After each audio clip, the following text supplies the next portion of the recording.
one drop of inspiration, a legacy of excellence is formed. Malaysia Smelting Corporation Berhad. An integrated tin mining group with a history that spans over a century. We have evolved from a pure tin smelter to a global integrated tin mining and smelting group that is a premier world producer of tin metal and tin-based products. Among others, we own the world's largest custom tin smelter in Butterworth, Penang, the largest operating open-pit tin mine in Malaysia, and a majority stake in the second largest tin mine in Indonesia. The Butterworth smelting plant is the first in the industry that was awarded an ISO 9002 certification, while our subsidiary, PT Koba Tin in Bangka Island, Indonesia, has the rare distinction of obtaining 3 ISO certifications simultaneously. MSC is proud to be backed by the strong lineage of the Straits Trading Company Limited Singapore. MSC Group is also the first company in Malaysia in recent years to be listed on both the Malaysia and Singapore Stock Exchange. And our tin is registered at the London Metal Exchange and Kuala Lumpur Tin Market and accepted throughout all 4 corners of the world. A reflection of our dedication to excellence and product quality. Our operations are concentrated in Malaysia and Indonesia with an extensive global marketing network.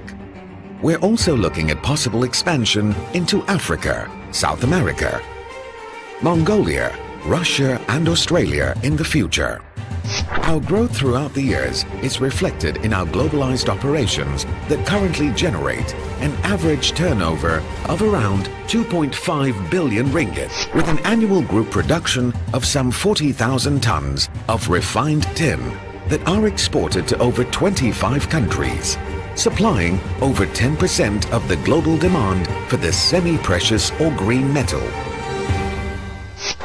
As a founding member of the International Tin Research Institute in the UK, MSC supports research in exploring the strategic uses of tin for the prosperity and well-being of modern society. Demand for tin continues to be on the rise, parallel with its expansive applications in diverse industries. Its main use lies in the electronics industry, currently taking up almost 50% of the total world tin consumption.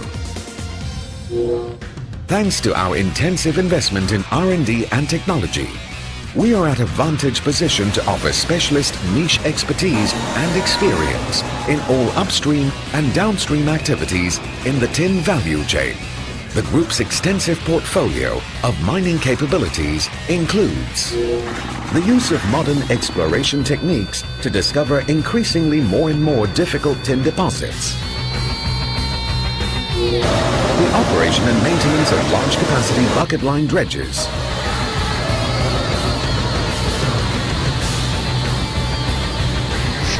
as well as offshore suction cutter dredges,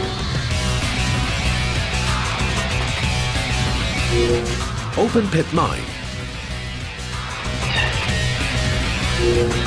alluvial mining using gravel pumps, palong,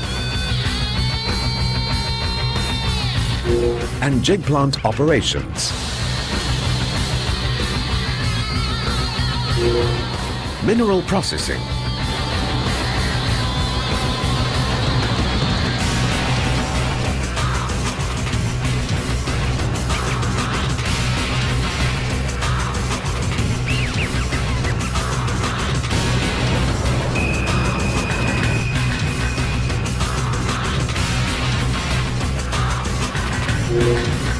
Smelting.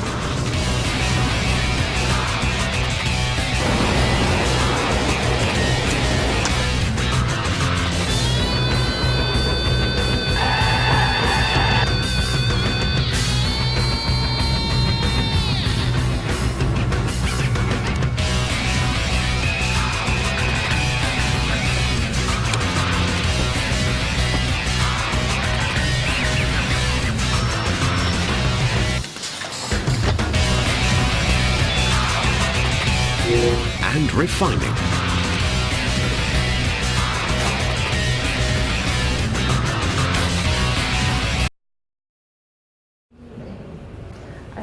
Assalamualaikum dan salam sejahtera. Kami dari Kumpulan 55 akan membentangkan hasil kajian kumpulan kami mengenai syarikat Malaysia Smelting Corporation Berhad.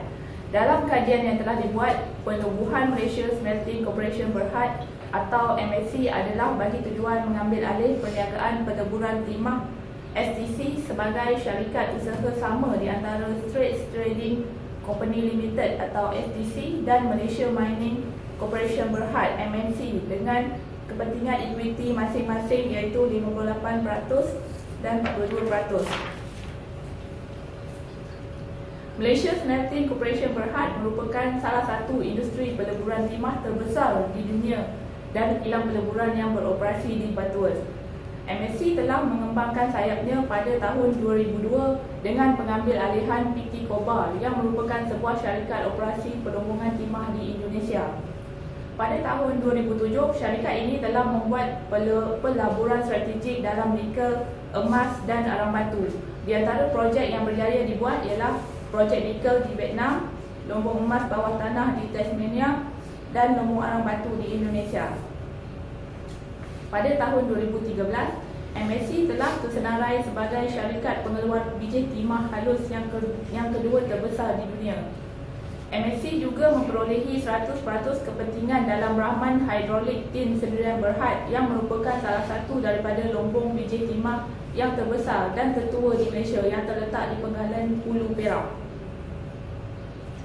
Malaysia Smelting Corporation Berhad telah mencapai kelebihan sebagai peleburan timah yang pertama di dunia yang mendapat pengiktirafan ISO 9002.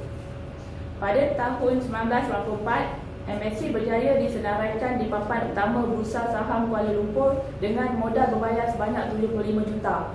Selain daripada itu, MSC juga telah memenangi anugerah kecemerlangan produk daripada Kementerian Perdagangan Dalam Negeri dan Industri Malaysia pada tahun 1997.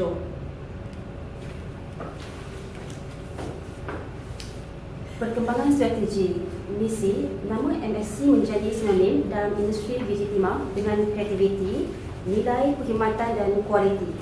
Menjadi sebuah organisasi yang prihatin tentang pekerja dan pelanggannya. Objektif, sebuah organisasi bertaraf dunia yang berjaya dalam perniagaan teras yang bersepadu dalam aktiviti perombongan, peleburan, pembuatan dan pemasaran timah. Strategi kebakaran khususnya timah terus diperkukuhkan di semua kawasan lebihan rantaian bekalan timah global keseluruhan. Peluang pelaburan akan terus dinilai dan kumpulan mungkin pada masa yang sama membuat keputusan untuk melabur dalam projek-projek terpilih.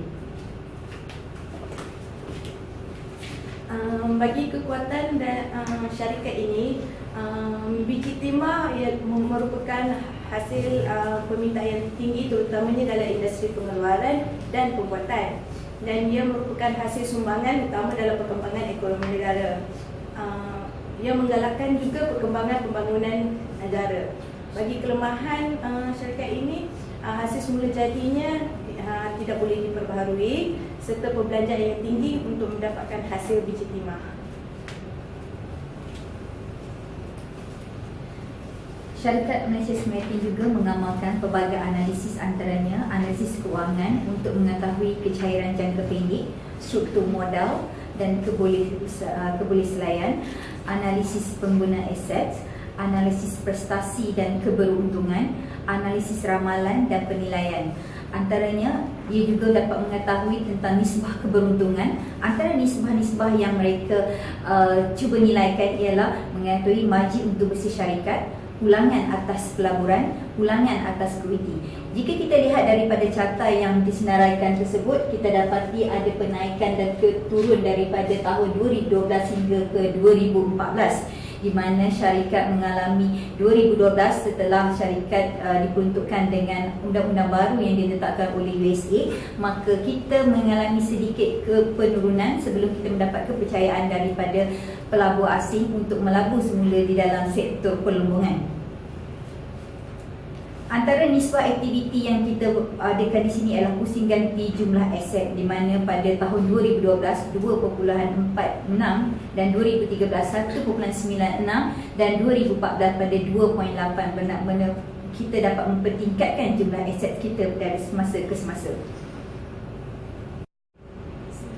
Seterusnya kita balik kepada analisis SWOT. Yang pertama ialah kekuatan, strength, permintaan pendapatan yang kukuh dari sektor biji timah. W untuk weakness, tumpuan yang penuh dalam memenangi risiko tanpa dibuat dalam bidang biji timah. O opportunity, sekiranya wujud permintaan yang melebihi penawaran, maka akan cepat lebih melonjak harga di pasaran komoditi. Dan seterusnya ialah ancaman threaten. Masalah geopolitikal di negara Afrika akan menyebabkan menjejaskan proses pembelian dari sana.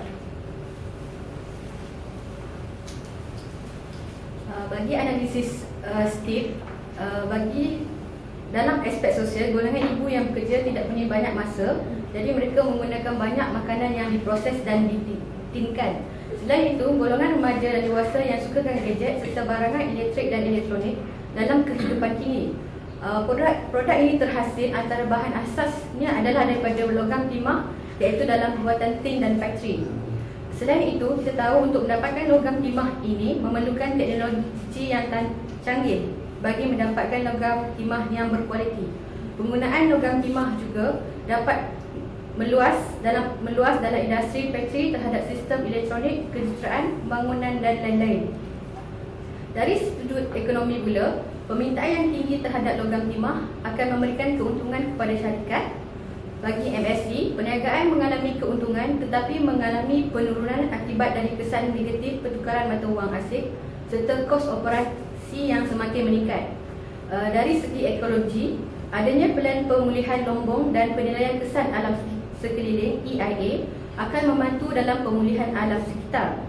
Kawasan lombong akan ditebus guna untuk menjadikan taman dan aktiviti ekonomi lain. Dari segi politik pula, kerajaan negeri Perak misalnya telah melantik Menteri Besar Incorporation untuk membantu dalam merealisasikan industri pelombongan serta menjadi pemakin kepada pertumbuhan pembangunan mineral negeri. Kestabilan politik ini akan membantu industri ini berkembang maju.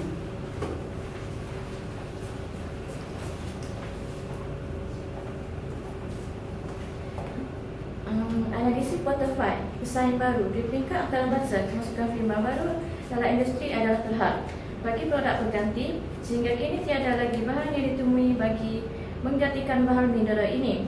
Bagi kuasa tawar menawar pembeli pula adalah penggunaan biji timah digunakan dalam industri yang kebanyakannya dikuasai oleh negara luar.